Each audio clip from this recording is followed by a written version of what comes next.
মাংস ছাড়া সবজি দিয়ে কিভাবে বার্গার তৈরি করা যায় সেই রেসিপি আজ আপনাদের সাথে শেয়ার করব। এই জন্য নিয়ে নিয়েছি ফুলকপি, গাজর, বাঁধাকপি আর সেদ্ধ করে রাখা আলু। মানে বার্গারের পুরটা রেডি করে নেবো। এই জন্য দিয়ে দেবো 5 ফোড়ন, রসুন, পেঁয়াজ, কাঁচা ঝাল আর একে একে সব সবজিগুলো দেবো। লবণ, হলুদ, শুকনো ঝালের গুঁড়ো, ধনিয়া গুঁড়ো, জিরে গুঁড়ো। তারপর সব কিছু মিশিয়ে দিয়ে দেবো আলু।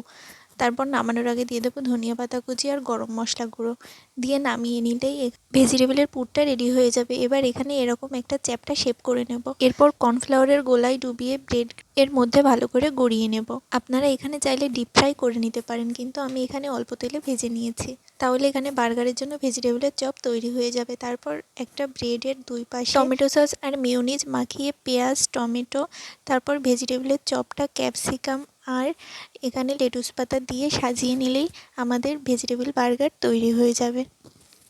এই রেসিপিটা আপনাদের কেমন লাগলো অবশ্যই কমেন্ট করে জানাবেন, আর চ্যানেলে নতুন হয়ে থাকলে সাবস্ক্রাইব করে দেবেন।